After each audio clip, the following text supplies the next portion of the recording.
তোমরা কেমন আছো? আশা করছি সবাই ভালোই আছো। আমি তোমাদের কাছে আবার হাজির হয়েছি আজকে আবার একটা নতুন পেজ নিয়ে। এবিটিএ মাধ্যমিক এবিটিএ 2024। তোমাদের আজকে পেজ নাম্বার হচ্ছে 127। 127 নম্বর পেজে তোমাদের দিয়েছে দ্য ক্যাট থেকে। দ্য ক্যাটের তোমরা কোয়েশ্চেন আনসারগুলো দেখে দাও।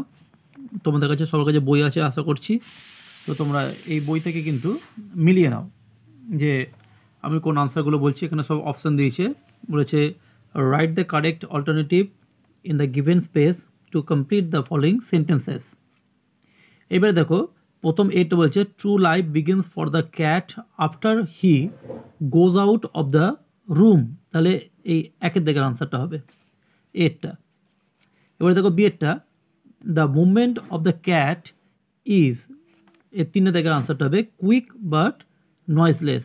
মানে ক্যাট খুব ধীরে ধীরে কিন্তু কোনো আওয়াজ পাওয়া যায় না, খুব তাড়াতাড়ি করে মানে মুভমেন্ট, কিন্তু খুব ধীরে ধীরে, মানে পায়ের আওয়াজ হয় না ওর।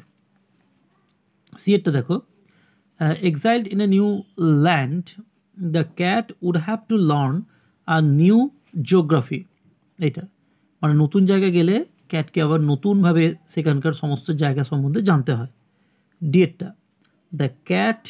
The night adventure of the cat is compare to be. চারেরটা হবে দেখো উত্তর more chivalrous than the king Arthur's knights ever had. তাহলে চারের আনসারটা হলো ইয়েটা দেখো the sporting ground of the cat is.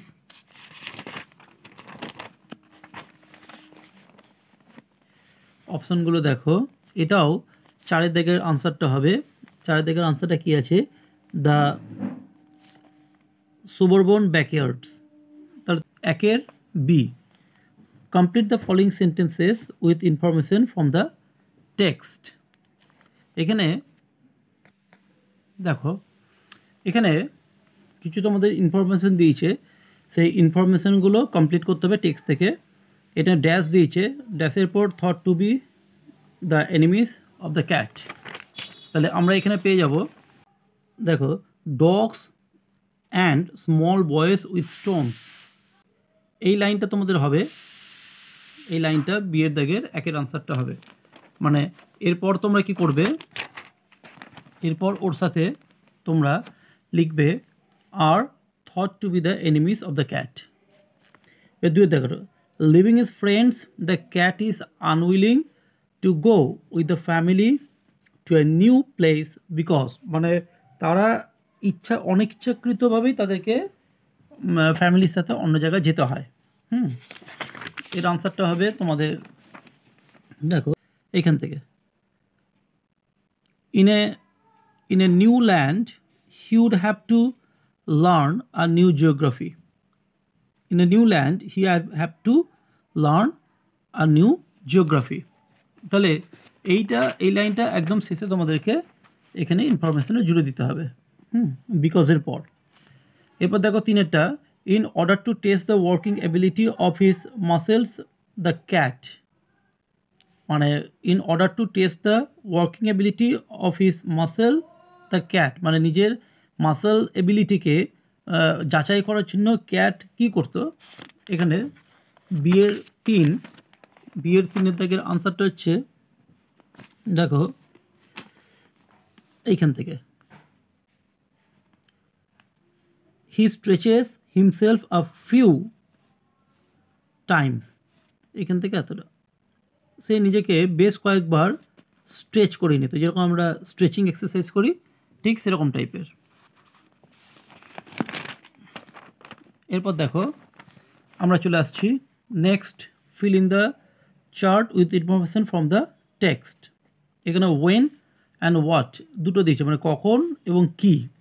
প্রথমটা দিয়েছে কি এক নম্বরে the shadows of the cats appear, এটা হোয়াট দিয়েছে। ওয়েনটা কী হবে দেখো ভালো করে দেখে নাও, the shadows of the cat appear এর এক নম্বর drooping his head nearly his paws, মানে এইখান থেকে drooping his head nearly to his paws he sends across a call to his kinder. এইখানটা হবে মানে সি এর একের দাগেরটা, সি এর একের দাগেরটা। এরপর দেখো আবার ওয়েনটা দিয়ে দিয়েছে, তোমাকে ওয়ার্ডটা লিখতে হবে। ওয়েন কি দিয়েছে, the family moves to a new place, family একটা নতুন প্লেসে মুভ করে, তখন কি করে, এইখান থেকে হবে the cat if allowed, the cat if allowed will stay at old house and attach himself to the new tenants, এতটা হবে। তাহলে তোমাদের এটা সি এর দাগের 2 এর আনসারটা হলো, মানে ওয়াটে ওয়েন পেলে, এবার ওয়েনের পর ওয়াচ। এরপর দেখো তোমাদের চলে আসছি আমি কবিতায়। কবিতা দিয়েছে ওক ট্রি। এতে তোমাদের অপশানগুলো আমি বলছি, তোমরা মিলিয়ে নাও। অপশানগুলো হচ্ছে, এটা দেখো, you do not blink an eye, here you refers to, 4 দাগের আনসারটা হবে অল হিউম্যান বিংস। বিয়েরটা কি বলছে, বলছে inevitable death will come to the poet unless, 3 এর আনসারটা হবে হচ্ছে he promises to plant trees, এটা এন আছে, অ্যাকচুয়ালি এটা প্রমিসেস হবে, PROMISES, প্রমিসেস, ঠিক আছে, এটা একটু ভুল আছে, প্রিন্টিং মিস্টেক আছে, এটা এন আছে, এটা এম হবে। এবারে সি এরটা দেখো, সেটা you do not blink an eye means, একের দাগের আনসারটা হবে, একের দাগেরটা ইউ ডু নট বদার। এবার দেখো ডি এরটা, when the poet came out of the oak wood his heart was that of a, আনসারটা হবে 2 এর দাগেরটা ট্রি, মানে যখন বেরিয়ে এলো মানে গাছের কাছ থেকে, মানে গাছের জঙ্গল থেকে, তখন মানে স্বপ্ন থেকে যখন বেরিয়ে এলো এবং গাছের জঙ্গল থেকে যখন সে বেরিয়ে এসে হাঁটছে বাইরের দিকে, তখন তার হার্টটা গাছেদের মতনই হয়ে গেছিলো, কিন্তু চলনটা ছিল হিউম্যান বিং, মানে হিউম্যান চাইল্ডের মতন। এরপর দেখো, answer the following questions. How were the oak trees tortured in human hands, মানে হিউম্যান হ্যান্ডসের দ্বারা ওক ট্রিজরা কীভাবে টর্চার হতো। তাহলে এর আনসারটা দেখো,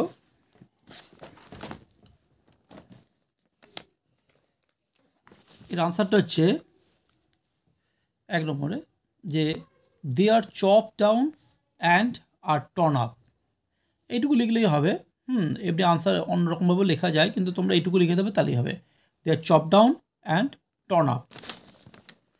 এরপর দেখো সেকেন্ডটা, what is the noble realization of the poet after his visit to the oakwoods, মানে ওকুডস থেকে ভিজিট করার পর তারপর যখন বেরিয়ে আসছে তখন কি মহৎ উপলব্ধি হয়েছিল সেটা জিজ্ঞেস করছে। এখানে বলছে his walk was the walk of a human child but his heart was a tree, হাঁটাটা ছিল মানুষের মতনই, মানে মানুষের সন্তানের মতন বা বাচ্চা একদম চাইল্ডের মতন, হিউম্যান চাইল্ডের মতন, কিন্তু হার্টটা একদম কমপ্লিটলি ট্রির মতন হয়ে গেছিলো, গাছেদের মতন। দেখো এরপর আমরা আনসিন প্যাসেজে চলে যাব। আনসিন প্যাসেজে 3 এর দাগের হচ্ছে, তাহলে 3 এর দাগে আমাদের আনসিন প্যাসেজে কী আছে দেখে নেব। এখানে অপশানগুলো আমি বলবো, সেই হিসেবে তোমরা এগুলো দাগ দিয়ে নাও। তোমাদের কাছে সবার কাছে বই আছে আশা করছি, তোমরা এগুলো দাগ দিয়ে নাও।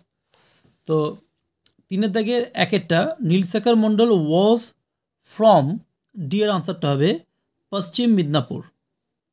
2-এরটা দেখো এবারে, who is the chairman of Bengal organ donation society, আনসারটা হবে দেখো সি-এরটা ইন্দ্রজিৎ তিওয়ারি। এরপর দেখো 3-এরটা number of patients received Nilshekhar's organ in Kolkata were, এটা দেখো আনসার হবে 6, মানে বি এর আনসারটা 3 এর দাগের। এরপর দেখো 4-এরটা ইন এডুকেশন মন্ডল ওয়াজ এ, এর আনসারটা হবে দেখো মেরিটোরিয়াস স্টুডেন্ট। এরপর 5 জায়গাটা চলে যাচ্ছে, before Nilshekhar's case the events of organ donation happened in this year were, C এর আনসারটা হবে সেটা হচ্ছে 4 টাইমস। এরপর দেখো 6টা, MGM hospital is, MGM hospital is 6 জায়গাটা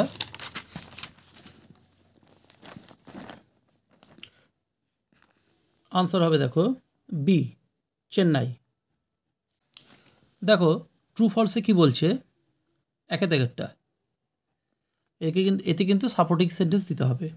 this is the first time the small bowl of a person was donated in Kolkata, মানে এটা প্রথমবার যেখানে একটা ছোট মানে ইন্টেস্টাইন যাকে বলছে ক্ষুদ্রান্ত, সেটা ডোনেট করা হয়েছিল ইন কলকাতা। তাহলে এটা কিন্তু প্রথমটা ট্রু হবে, প্রথমটা কিন্তু ট্রু হবে। আমি সাপোর্টিং সেন্টেন্সটা তোমাদের পরে বলছি।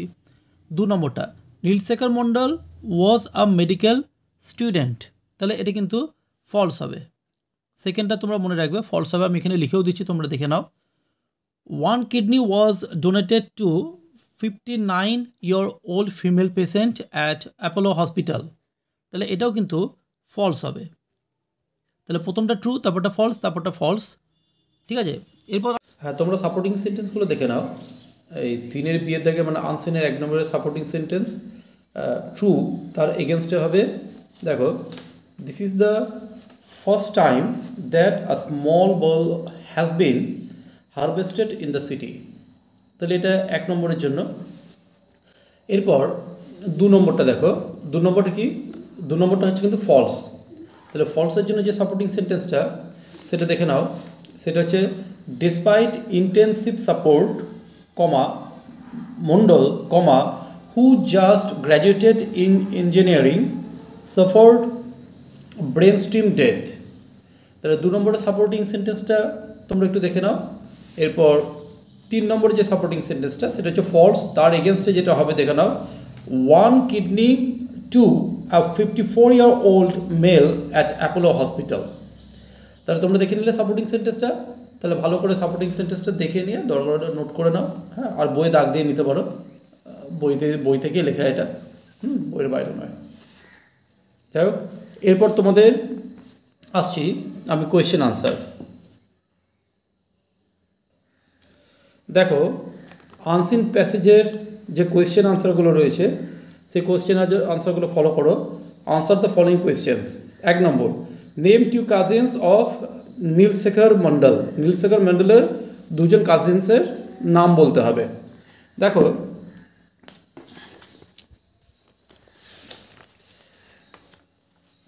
1 নম্বর কোয়েশ্চেন আনসারটা সি এর দাগের 3-এর সি এর দাগ, 3-এর সি এটা, name of 2 cousins of Nilshekhar মণ্ডল, এখানে আর হবে যেহেতু 2জন আর বলেছি, দেবপ্রসাদ মণ্ডল অ্যান্ড তারকনাথ মণ্ডল। তোমরা ভালো করে দেখে নাও, এটা বইতেই রয়েছে, বই থেকেই তোমরা কিন্তু করতে পারবে কোয়েশ্চেন আনসারগুলো, ঠিক আছে। এরপর নেক্সট দেখো 2 নম্বরটা, 2 নম্বরটা কি বলছে, how did Mondal suffer brain death, Mondal কীভাবে ব্রেন ডেথে ভুগছিল, তাহলে মণ্ডল সাফার্ড ব্রেন ডেথ, 2 নম্বরের আনসারটা দেখো, মণ্ডল সাফার্ড ব্রেন ডেথ, এখানে সাফার্ড কেন করলাম, V2 করেছি এটা, কারণ ওখানে ডিড ছিল তাই এখানে আমি V2 এনেছি, ঠিক আছে, কারণ এটা পাস্ট টেন্সে করতে হবে। Mondal suffered brain death with a grievous head injury in a road accident last Sunday, মানে রবিবারে মারাত্মকভাবে রোড অ্যাক্সিডেন্ট হয়েছিল এবং সেখানে ব্রেনে আঘাত পেয়েছিল তার জন্য। তাহলে তোমরা দেখে নিলে 2 নম্বর আনসারটা। এরপর দেখো 3 নম্বর আনসারটা, 3 নম্বর কোয়েশ্চেনটা এবং তার আনসার। 3 নম্বর বলছে, where was Mondal admitted for treatment, মণ্ডলের যখন অ্যাক্সিডেন্ট হলো তারপর ট্রিটমেন্টের জন্য কোথায় অ্যাডমিটেড হয়েছিলেন উনি। তাহলে 3 নম্বর কোয়েশ্চেনটা হচ্ছে দেখো, Mondal was admitted for treatment of at Apollo municipal hospital, মানে এটা হচ্ছে AHM ওখানে দেওয়া আছে, দেখবে এর ফুল ফর্মটাও দেওয়া আছে, তোমরা কিন্তু অ্যাপোলো মিউনিসিপ্যাল হসপিটালে লিখবে, ঠিক আছে, ব্র্যাকেটে তোমরা HM দিয়ে দেবে, ঠিক আছে, কোনো প্রবলেম নেই তাতে। এরপর দেখো 4 দাগের যে কোয়েশ্চেন আনসার, 4 দাগের কোয়েশ্চেন আনসার হচ্ছে, কোয়েশ্চেনটা হচ্ছে who was going to receive the small bowel of Nilshekhar Mondal, মানে কাকে দেওয়া হয়েছিল, কে নীলশেখর মন্ডলের ইন্টেস্টাইনটা নিচ্ছিল, মানে দেওয়া হচ্ছিল কাকে।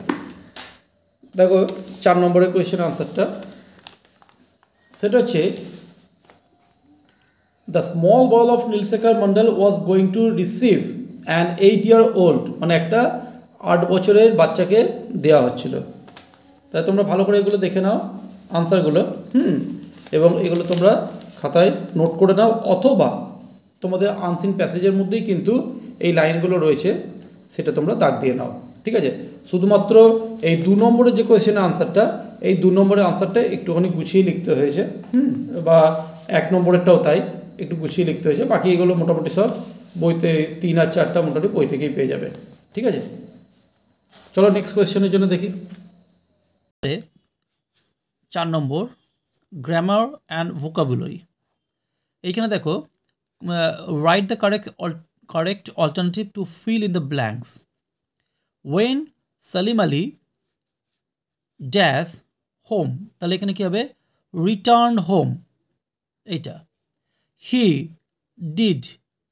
Did a course in zoology, যখন সালিম আলী যখন ঘরে পৌঁছালো তখন উনি একটা কোর্স করেছিলেন জুওলজির ওপর। অ্যান্ড ওয়াজ অ্যাপয়েন্টেড, এবং তাকে অ্যাপয়েন্ট করা হয়েছিল as a guide at the museum of Bombay natural history society. Bombay natural history সোসাইটিতে তাকে গাইড হিসেবে রাখা হয়েছিল। এরপর দেখো feel in the blanks with appropriate article or prepositions. এখানে দেখো and the engine was found, মানে ইঞ্জিনটাকে খুঁজে পাওয়া গিয়েছিল ইন এ, এখানে ইন হবে, in a disused well nearly with its backup. I prayed to heaven to save me from fresh complications, but the owner of the house, when he came round and saw what had happened, laughed heartily. তাহলে তোমরা দেখলে প্রথমটা in, তারপরটা two, তারপরটা দা, ঠিক আছে। এটা তোমরা ভালো করে একটুখানি দেখে নাও প্রিপোজিশনটা, আর্টিকেল প্রিপোজিশনটা। এরপর দেখো বিয়ের দেখে ডু অ্যাজ ডিরেক্টেড, 1, 2, 3 তিনখানা রয়েছে। প্রথমটা দিচ্ছে ন্যারেশন, সেকেন্ডটা দিচ্ছে জয়নিং দ্য সেন্টেন্সেস, আর 3 নম্বরটা দিয়েছে মানে না সিম্প্যাথি, তার অ্যাডজেক্টিভ ফর্ম বার করতে হবে। The man said to me, do you know where he lives? তাহলে দেখো এখানে কোয়েশ্চেন মার্ক দিয়েছে, কোয়েশ্চেন মার্ক দেওয়া মানে সেট টুটা কিন্তু আস্কড হয়ে যাবে, ঠিক আছে। তাহলে আনসারটা কী হবে, আনসার হবে দ্য ম্যান আস্কড মি, আমাকে জিজ্ঞেস করলো। দেখো এটা ডু দিয়ে শুরু, মানে ইয়েস নো কোয়েশ্চেন আনসার রয়েছে, WH কোয়েশ্চেন আনসার নেই, তাহলে এখানে কী হবে, ইফ হবে। ইফ আমাকে জিজ্ঞেস করছে তাহলে এখানে হবে আই, তাহলে নো আছে, নো হচ্ছে কি প্রেজেন্ট টেন্সে আছে, তাহলে এটা নিউ হয়ে যাবে, V2 মানে পাস্ট টেন্স। ওয়্যার এটা হি, তাহলে হিটা কী হবে, মানে the man said to me do you know where he, মানে হিটা হি থাকবে, মাইনের কাছেও হি, আমার কাছেও হি, অতএব ওয়্যার হি লিভসটা কী হয়ে যাবে, লিভড, যেহেতু এটা লিভসটা V5 আছে, মানে প্রেজেন্ট ইনডিফিনাইট আছে, তাহলে লিভড হয়ে যাবে, এটা হয়ে গেল V2। নিউটাও হয়ে গেল কিন্তু V2 মানে পাস্ট টেন্স, মানে প্রেজেন্ট টেন্স থাকলে কিন্তু ন্যারেশনে পাস্ট টেন্স হবে, মানে ন্যারেশন একমাত্র গ্রামার যেখানে টাইম চেঞ্জ হবেই, ঠিক আছে। টাইম না চেঞ্জ করলে কিন্তু ন্যারেশন ঠিক নয়, তোমরা সবসময় খেয়াল রাখবে এটা। এরপর দেখো 2 নম্বরটা, she failed twice in the exam, she will try again. তার মানে জয়নিং দিয়েছে, মানে তুমি যে কোনো জয়নিং ওয়ার্ড দিয়ে তুমি কিন্তু এটা জয়েন করতে পারবে। তাহলে এখানে কী দেবো, যে সে 2 বার ফেল করেছিল, সে তারপর ট্রাই করেছিল, তাই দো দেবো, যদিও, মানে এখানে শর্ত বোঝাচ্ছে, দো she failed twice in the exam, কমা দেবো একটা, she will try again। ঠিক আছে, এরপর দেখো 3 নম্বরটা, you should have sympathy for the poor. এই পার্টটা কিন্তু প্রচণ্ড, মানে তোমাদের ক্ষেত্রে যারা ধরো নাও ইংলিশ গ্রামার সম্পর্কে অতটা নলেজ রাখো না, বা তোমরা হয়তো গ্রামারটাকে নিয়ে অত বেশি ভাবো না, বা তোমরা গ্রামার হয়তো কোনো জায়গায় ভালো করে শেখার জায়গা তোমাদের নেই বা পাওনি, তাদের ক্ষেত্রে কিন্তু এই জায়গাটা প্রচণ্ড প্রবলেম হয়। কারণ এটা পুরোটাই কিন্তু একটা সেন্টেন্স ফরমেশনের উপর নির্ভর করে, যে তুমি একটা উইদাউট মানে চেঞ্জিং মিনিং মানে বদলানো যাবে না, কিন্তু এই সিম্প্যাথিটাকে সিম্প্যাথেটিক মানে অ্যাডজেক্টিভ ফর্মে তোমাকে আনতে হবে। এর অ্যাডজেক্টিভ ফর্ম হচ্ছে সিম্প্যাথেটিক। তাহলে যখনই অ্যাডজেক্টিভ ফর্ম হলো তখনই কিন্তু এই সেন্টেন্সের প্যাটার্ন চেঞ্জ হয়ে যাবে, মানে একই থাকতে হবে কিন্তু প্যাটার্নটা চেঞ্জ হয়ে যাবে। তাহলে দেখো, you should have sympathy for the poor, গরিবের প্রতি সহানুভূতি থাকতে হবে। তাহলে আমি স্টার্ট করছি, ইউ শুডটা শুডই দিচ্ছি, টাইম চেঞ্জ করতে পারবো না, যেহেতু অন্যান্য গ্রামার ন্যারেশন হলে টাইম চেঞ্জ করতে হবে, আর অন্যান্য গ্রামারে টাইম চেঞ্জ করা যাবে না। এটা হচ্ছে গ্রামারের বেসিক লেভেলের একদম মানে মূল সূত্র, যেটা একদম বেসিক লেভেল। ইউ শুড, এবারে দেখো হ্যাভ আর দেবো না, কারণ যখন আমি অ্যাডজেক্টিভ বসাবো তখন বি দিয়ে রিপ্রেজেন্ট করব। তাহলে you should be sympathetic, sympathetic.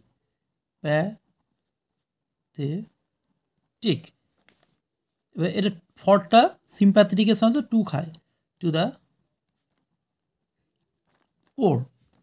তাহলে এখানে বি হলো, দেখো মানে যেরকম ধরে নাও হি ওয়াজ আ গুড বয়, তাহলে ওয়াজটা দিলে কিন্তু আমি সঙ্গে সঙ্গে গুড অ্যাডজেক্টিভটাকে রিপ্রেজেন্ট করতে পারছি।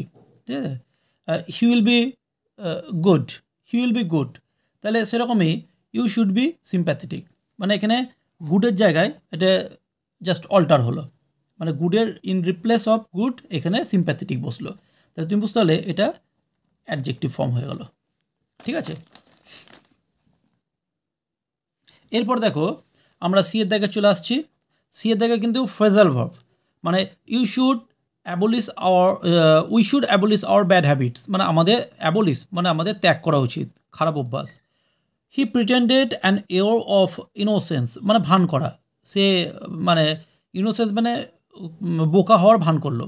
দেয়ার was none to bid him goodbye at the station, মানে কেউ তাকে গুড বাই করার জন্য স্টেশনে এলো না।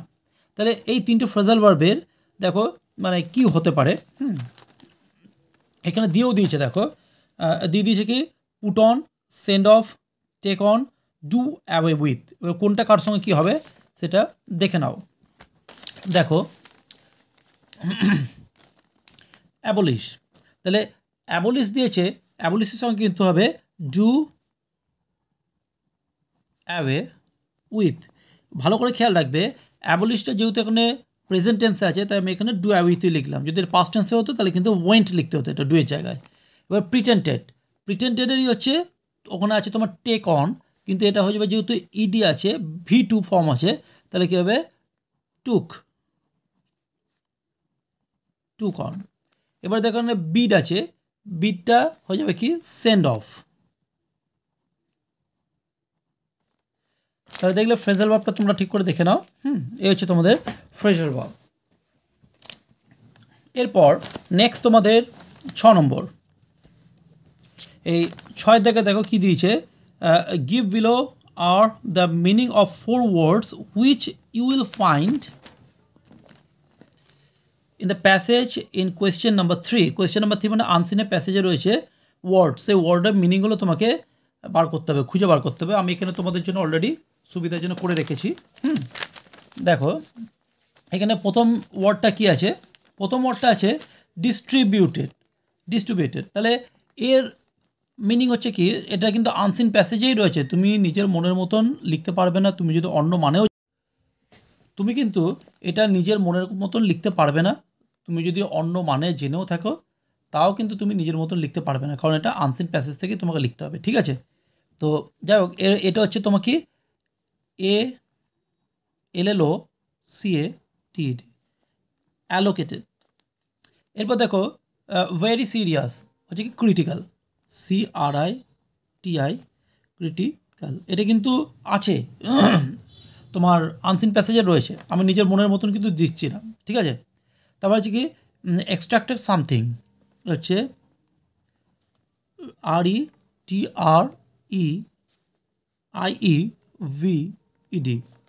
রিট্রিভড, ঠিক আছে। এবার দেখো গেভ পারমিশন, এটা হচ্ছে কি কনসেন্টেড, CONSENTED, কনসেন্টেড। তাহলে এই হলো তোমাদের ওভারঅল কোটা একটা 127 নম্বর পেজের এবিটিএ মাধ্যমিক 2024-এর সমাধান। এরপর তোমরা বুঝতেই পারছো, হ্যাঁ, নেক্সট পেজটা আমি অবশ্যই তোমাদের খুব তাড়াতাড়ি করে দেবো। তোমরা এগুলো সব কিছু মানে নিজের আগে পড়ে নেবে, পড়ে নেওয়ার পর তারপর করবে। ভিডিওটা যদি তোমাদের ভালো লেগে থাকে তাহলে অবশ্যই তোমরা লাইক সাবস্ক্রাইব করতে ভুলো না, আর অবশ্যই ভিডিওটা বন্ধুদের মধ্যে শেয়ার করো।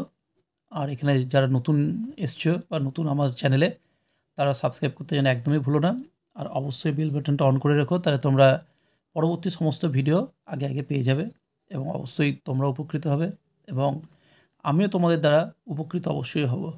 একে অপরের আমরা সবাই পরিপূরক। যাই হোক, আমি অনুপ্রাণিত হলে এরকমই তোমাদের জন্য আরও ভিডিও বানাতে থাকবো। তাহলে তোমরা সবাই ভালো থেকো, নেক্সট ভিডিওতে দেখা হচ্ছে। ধন্যবাদ।